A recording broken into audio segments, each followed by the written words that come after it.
Alright, so I guess I'm just going to make a short video on my latest build, my PF940V2. It's clear. So I built this about a month ago, and it's my third build now. I went and shot about 400 rounds of S&D 124 grain 9mm through it, and I didn't have any malfunctions. The first time I went to the range, the polymer pin, the trigger housing pin here, it snapped in half. It's really common. I've had 3 of those snap on previous builds, so I was pretty much expecting that to happen. So I had a stainless steel ready. So I went home, changed it out. About 2 weeks later, went back to the range, shot about 400 rounds, and didn't have any malfunctions. So it's pretty reliable. I'd trust it to carry it, and etc. A good thing to do is to go get a backstrap length trigger housing pin.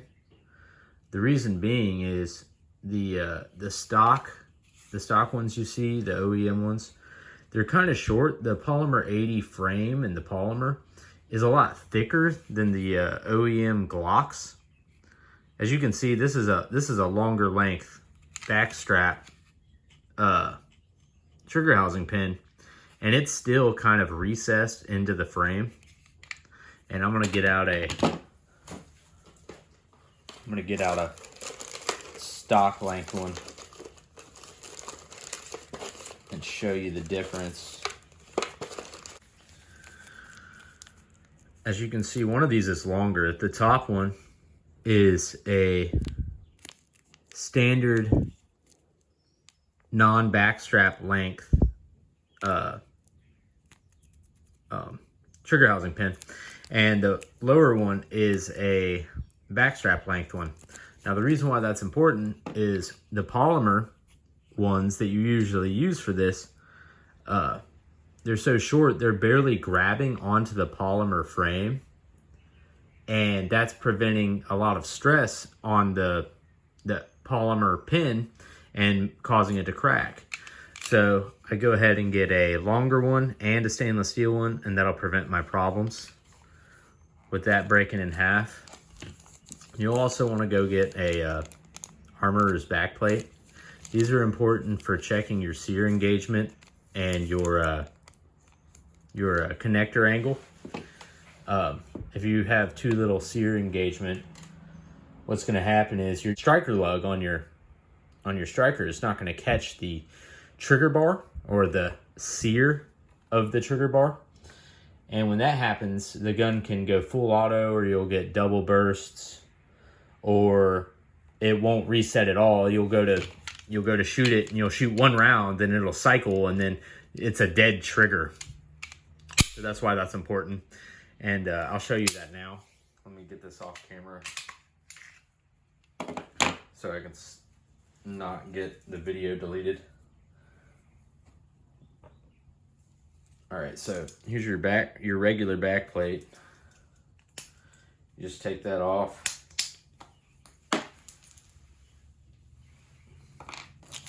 And then switch it to your armorer's back plate.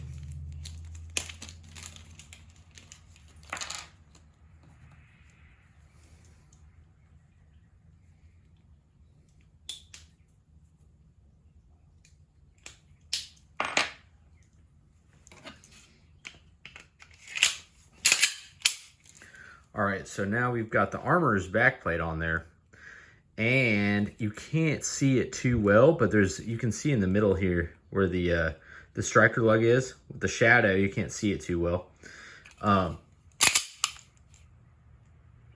It's actually sitting on the trigger bar, and if the trigger bar wasn't bent upwards enough, it wouldn't catch the striker lug back there, and that's when you'll have the double fires and the binary trigger problems or the dead trigger problems. So it's always a good idea to get one of these armorer's back plates. They're $10. if you're going to be building a couple builds, even if you're going to be building one, I would highly suggest going to get them, because last thing you want is to go shoot your gun and you're at some shooting range and it just start going off and you're not familiar with how to handle that, or it frightens you and you let the gun go and now the gun's just doing what it wants to do and you have no control over it. So if you're going to be building, you definitely need those. I highly suggest too, when you're shooting P80s, to only use 124 grain ammunition or greater. Now that depends on what kind of gun you're building. Like if you're building a 40, use 180 grain, not the 165s. If you're using a 45, like a PF45, get the 230 plus grain ammunition. The heavier the ammo, the better. It just runs a lot smoother in the guns. And I'll go ahead and show you my channel. Now this frame I got a really good deal on it. It was originally OD green, and that's why my channel is white like that, because when I filed it down or dremeled it down, it turned white because this frame was dyed. I got it for $70 from a company, 1776 Supply Co. And the reason why it was so cheap is because it was dyed. As you can see here on the tabs as well. It's also whitish. It's a little bit dark for me shooting it a bunch, but yeah.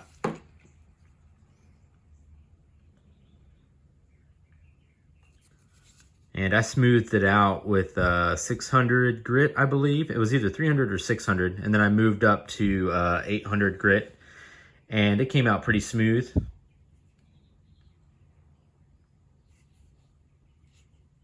The more of these that you do, the easier they get, because you know exactly what problems you're going to run into when you build them, because you've already run into those problems usually.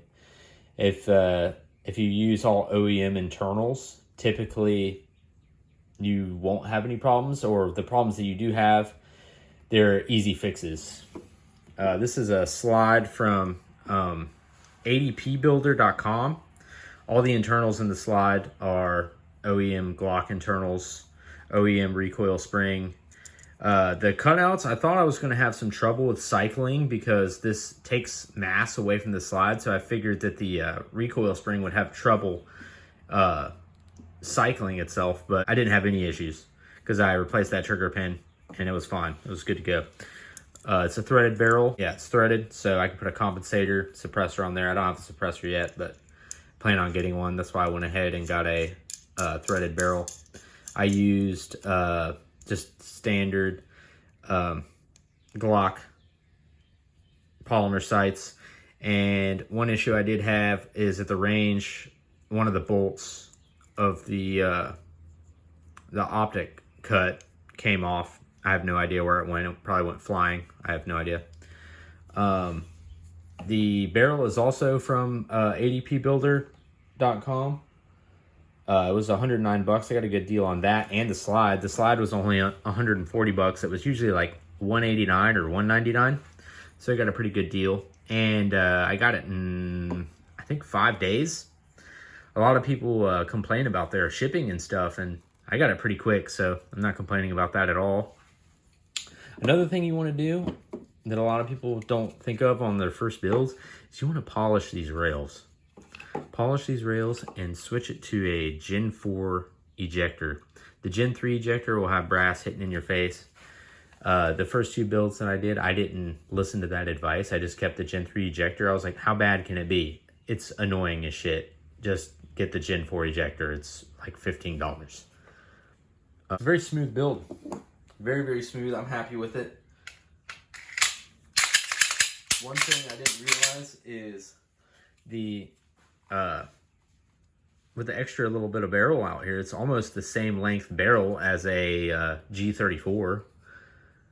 It doesn't really give you that much more accuracy though. That little bit of barrel, maybe a little bit more velocity. And it's your standard P80. I'll probably be back on here soon because I want to build a G26X, which is a G26 slide and dust cover with a Glock 17 grip.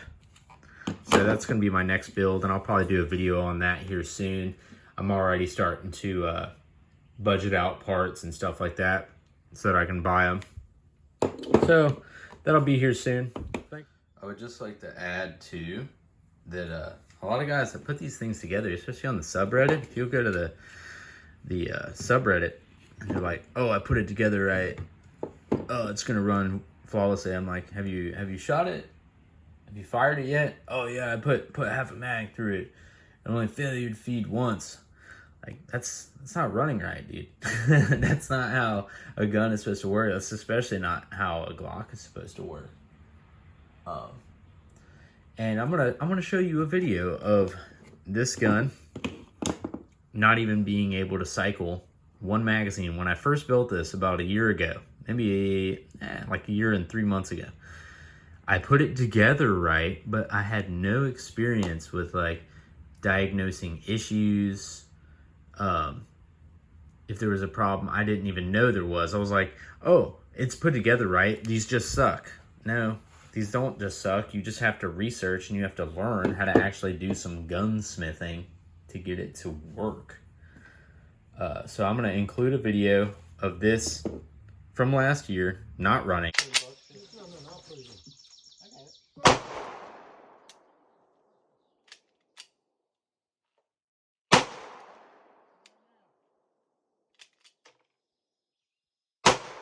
And then I'm also going to include a video of me shooting it last week.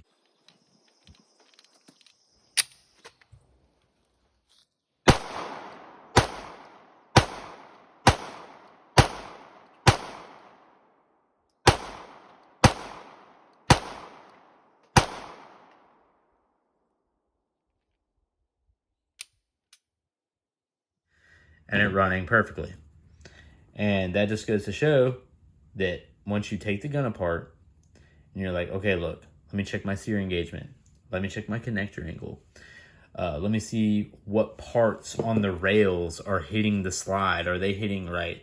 Is the slide release or the slide lock lever, is it sitting above the locking block or below the trigger pin or what have you?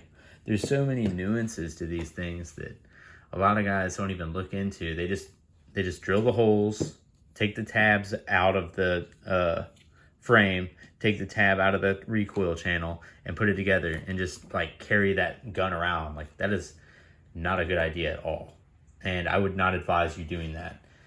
It's best to take your time, do as much research as possible, look at common issues with these things, because there are a lot of common issues with these things that don't involve the tabs or the channel. Your sear engagement, connector angle, parts out of spec, your recoil assembly, recoil spring weight, your chamber needs to be polished. There's just so many things that you need to look into, and the subreddit can help with that, but you may have to do a lot more digging than that. But yeah, I just wanted to include that into the video.